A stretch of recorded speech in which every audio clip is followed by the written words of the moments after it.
Aujourd'hui, nous allons rencontrer une personne exceptionnelle, une personne que j'ai connue dans mon enfance, une personne qui va vous parler du pardon et de la restauration. Restez avec nous.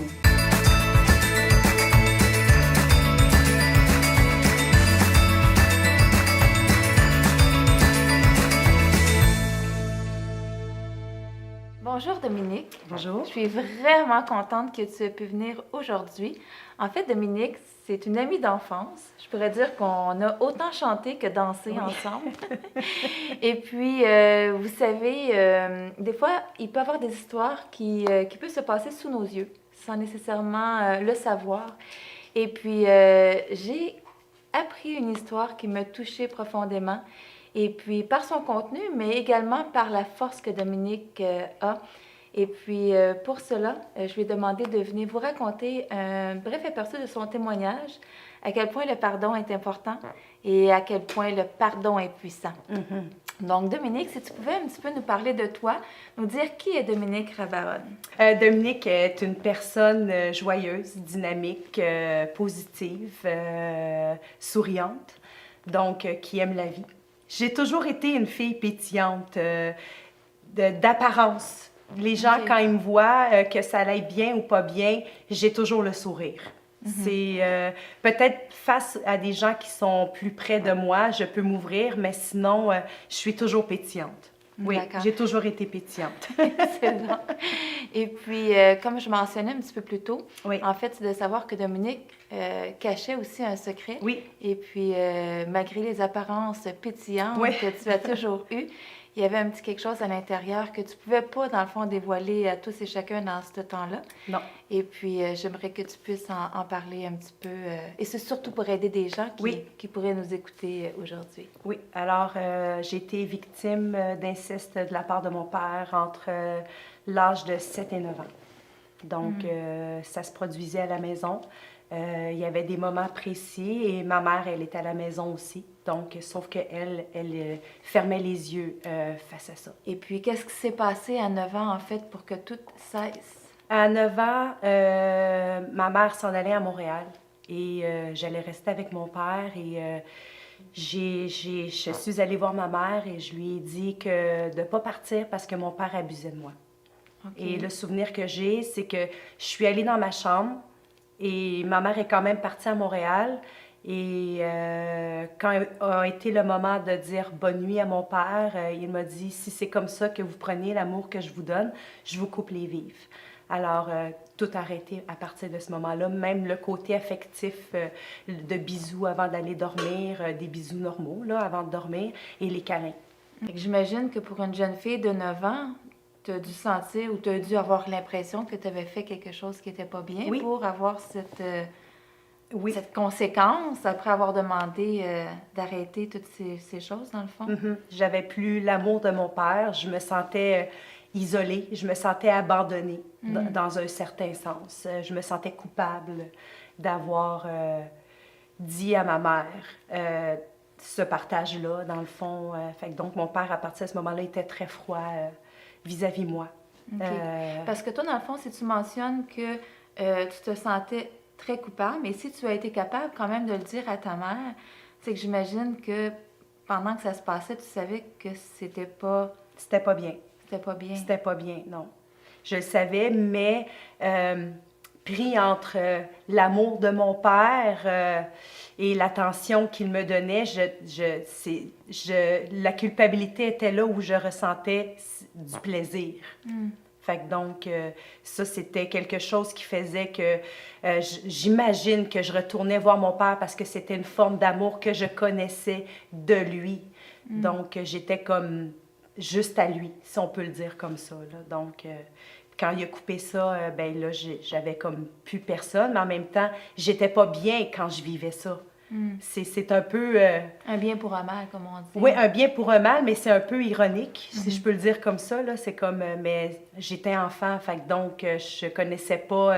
je savais pas que la culpabilité n'était pas normale. Elle l'était en tant que victime, mais au bout du compte, elle ne l'est pas normale, cette culpabilité-là. Non, parce que toi, tu savais qu'en tant que jeune fille, pour toi, c'était une figure d'autorité, Oui. puis encore plus une figure parentale, Oui. en fait, qui était là Puis le avec premier toi. amour, à quelque part. Oui, Tu sais, notre père, le Oui, héros, c'est le oui, roi, et voilà. notre prince Oui, charmant. et voilà, Et exactement. donc là, tu te dis, j'ai plus droit Non. à avoir l'amour ni de mon père et ni de ma mère qui est partie. Tu me dis que dans ces moments-là, tu avais quand même une certaine connaissance. On dit connaissance, hein, de Dieu, Oui. de Jésus. Ma mère nous parlait de Dieu et de Jésus, mais c'était un Dieu qui punit. Dans le fond, si tu commets une faute, il va te punir, tout simplement. Donc, je n'osais pas dans la vie, si je peux le dire, avancer, poser des gestes, en sachant que dans le fond, surtout par rapport à l'agression, que je méritais pas. Dans le fond, j'ai pas demandé ça. J'ai trahi mon père Ouais. alors que j'aurais dû l'honorer. C'est ça. Mes parents m'ont appris Exactement. que Dieu est un Dieu qui punit, Ouais. un Dieu qui chicane, Oui. si on peut dire. Oui, Donc, la conséquence était, tu n'as pas été une bonne fille. exact. Maintenant, Dieu est fâché après toi, Ouais. ce qui fait en sorte que ton père C'est ça, oui. n'est plus près de toi Ouais. au niveau affectif et que ta mère est partie. Et quand mes parents se sont séparés, j'ai eu une chicane avec mon père. Mon père, il s'est levé debout pour me frapper au visage, puis je me suis levée en même temps que lui. Et j'ai vu que j'étais plus grande que lui. Et c'est là que j'ai vu qu'il y avait comme plus de pouvoir, je pourrais dire, à première vue, sur moi. Fait que donc, je lui ai dit de ne pas me toucher, dans le langage d'adolescent. OK. Fait que donc, Oui. je lui ai dit de ne pas me toucher. Et à partir de ce moment-là, ben, je suis partie. Fait que donc, je restais chez ma mère. Des fois, là, mon père et moi, ça s'était comme tout le temps arrangé. Mon père, pour lui, j'étais dans mon adolescence. Fait que j'ai pu quand même revenir à la maison et on s'aimait quand même, mon père puis moi. J'ai toujours aimé mon père. C'est ce que j'allais te poser comme Oui. question. Mais ce qui est quand même fascinant, Mhm. c'est pendant ces moments-là, tu as toujours continué Oui, à aimer ton père. Oui. Tu n'as pas eu besoin d'un processus de pardon comme beaucoup Non. de jeunes femmes et même des jeunes hommes à qui ça peut arriver. oui, Et puis, dans le fond, je me dis, Dieu, tu le connaissais mal, oui, une mauvaise éducation au niveau de la religion, oui, tout à fait. de la relation, nous, qu'on va dire aujourd'hui. Oui, Mais au bout de la ligne, Dieu devait te connaître pour te garder, puis garder Oui. ton cœur dans tout ça. Parce que Oui. dans le fond, c'est comme un pardon, je dirais pas nécessairement qu'il a été facile, parce que c'est sûr qu'il y a un processus, mais c'est quand même un pardon que tu étais capable de faire à Oui. tous les jours malgré tout. oui, oui, tout à fait. Mm. Puis je peux pas l'expliquer. Moi, je pense que c'est la main de Dieu qui était ça, qui est sur moi, dans le fond, par rapport, comme tu dis, au pardon, dans le fond, l'amour. C'est comme, j'ai envers mon père l'amour inconditionnel que j'ai envers mes enfants. J'ai voulu entamer des procédures de cours envers mon père, pas parce que je lui avais pas pardonné, parce que je sentais que j'avais besoin de sauver d'autres enfants. Suite, dans le fond, à ce qui s'est passé, le Oui. fait que ton père est allé en cours et tout ça. Oui, Donc, le processus, c'est que maintenant, bon, il a dû se rendre en prison. oui, pendant parce qu'il a quelques temps. fait, après nos témoignages, il y a eu 4 témoignages, il a fait un plaidoyer de culpabilité. Il s'est OK. reconnu coupable de ces fautes-là. Donc, il devait faire 3 ans, il devait faire 3 ans de prison. Et je pense que c'est peut-être 6 mois après, mon père m'a téléphoné de la prison parce que dans le fond, on n'avait plus vraiment contact, pour me dire que il y avait un organisme qui aidait à reconstruire des liens, des faits brisés. Lui dire que si les agressions qu'il m'a fait, les touchés qu'il me fait, c'était lui l'adulte, c'était lui qui était en contrôle. Moi, je n'étais qu'un enfant. Moi, je t'aimais et je t'aime, sauf que je n'ai pas choisi de vivre ça et je ne méritais pas de vivre ça. Tu n'avais pas le droit de me faire ça. Et de dire ça, au fur et à mesure, je me sentais grandir dans ma chaise. Je me Faut toute sentais... une force de Dieu, tout un courage Oui, pour oui, parce que être capable de le oui, faire. parce que moi toute seule moi seule je l'aurais pas fait, j'aurais pas été capable parce que j'ai fait une dépression durant ces moments-là aussi avant de connaître Dieu sous sa vraie facette. J'étais en dépression parce que justement c'était très très lourd, très pesant. Je voulais mourir depuis mon adolescence. J'ai fait quelques tentatives de suicide. Je voulais plus vivre. Ça faisait mal en dedans. À ce moment-là, est-ce qu'on peut dire que le pardon était fait avec la tête et non tout à fait avec le cœur, dans le sens qu'il restait encore un gros processus à faire dans ton cœur? Et puis, je sais, parce qu'on en a parlé un petit peu aussi, je sais qu'il y a eu un événement quand même avec Dieu qui te fait croire encore plus en ce Dieu d'amour. Oui. Et puis, si tu pouvais raconter un Mais petit peu ton c'est histoire. ça, j'ai fait quelques croissances personnelles. Donc, durant cette période-là, il y a eu un moment où on a dû... le thème, c'était la spiritualité. Fait que donc, puis on faisait des exercices, des travaux d'équipe, et bon, on se soumettait au jeu des activités qui étaient proposées. Et, ça, c'était des psychologues? Oui, c'était un psychothérapeute, dans le fond. Okay. Et c'était sur la spiritualité. Et donc, on se fermait les yeux, on s'installait confortablement et il nous amenait, bon, c'était un peu, on était dans une forêt qui s'en allait dans un champ, il y avait une maison, une cabane. De notre propre vision, lui donnait les lignes directrices. Et à un moment donné, on devait rentrer à l'intérieur, puis il y avait quelqu'un qui nous attendait à l'intérieur. Alors, moi, quand je suis rentrée, j'ai vu Jésus.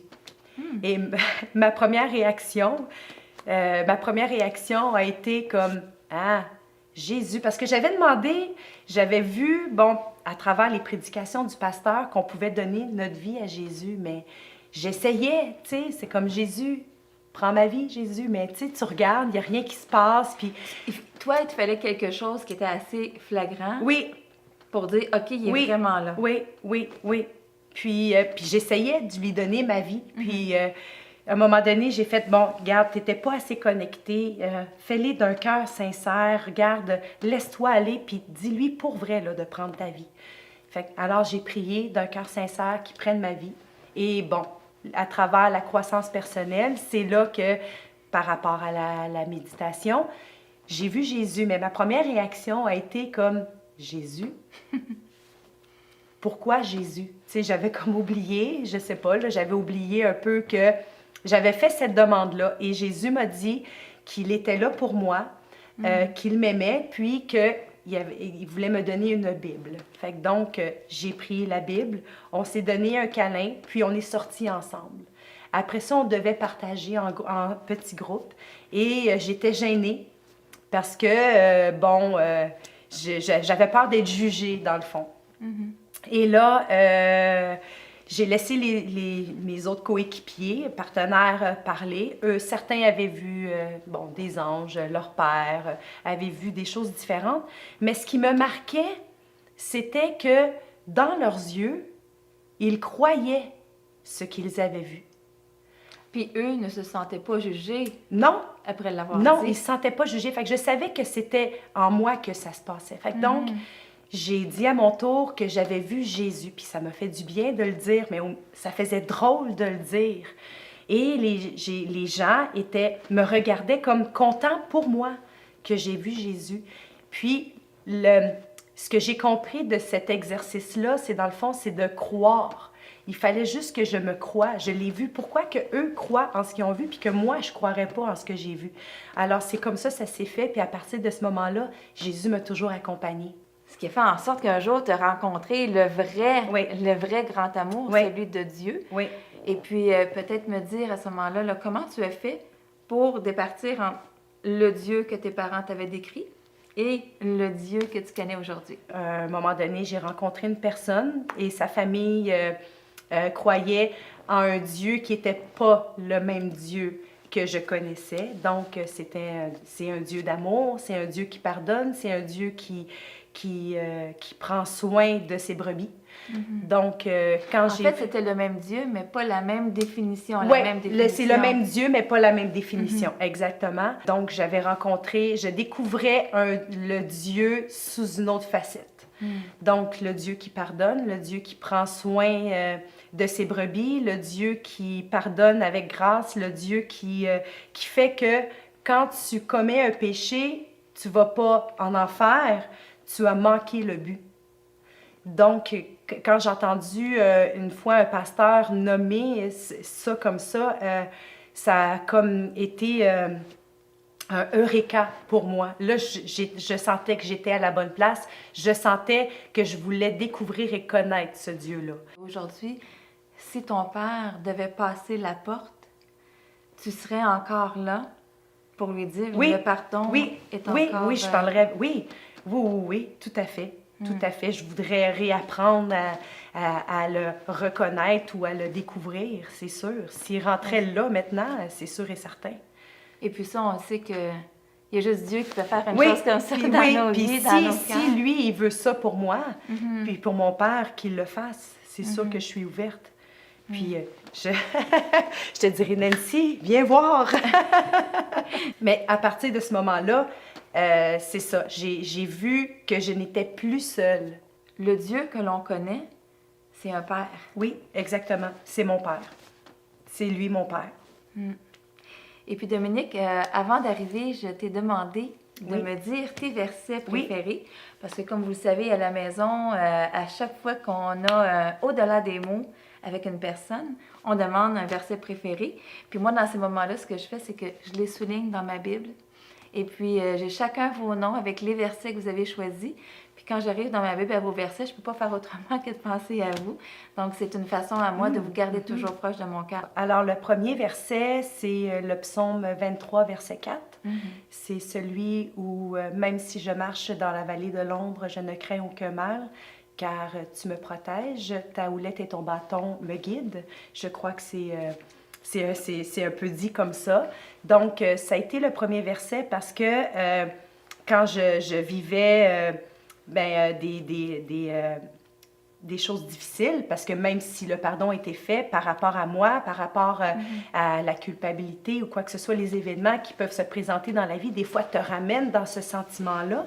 Donc, me permettait de savoir que je n'étais plus seule parce que je le savais que je n'étais plus seule. Alors, en me disant ce verset-là, ça me ramenait au fait que Jésus est avec moi. Donc, je ne suis pas seule.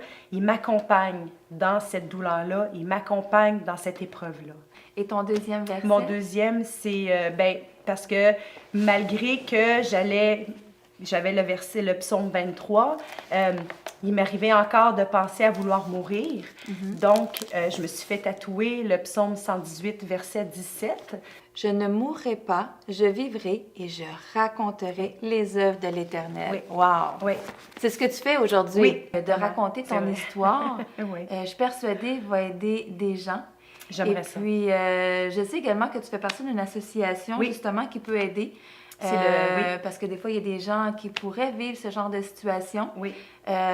Et même en étant chrétien, des fois, on a besoin aussi Oui. de rencontrer d'autres personnes qui peuvent avoir vécu aussi les mêmes choses que nous. Ça sort de l'isolement, oui, Oui. effectivement. Et l'association? C'est le Calax OK. Laurentide. OK. Il y en a un peu partout dans le Québec. Donc, avec une organisation qui comprend Oui, ce que vous avez vécu oui, et Dieu oui, dans notre vie, oui. on est, oui. On est aux anges. On est aux anges. Mais écoute, Dominique, merci beaucoup Merci de à nous toi, avoir Nancy. partagé ton histoire. Je sais que c'est une histoire qui n'était pas nécessairement facile à raconter, mais assurément qu'il y a une fin qui est glorieuse pour Dieu. Tout à fait.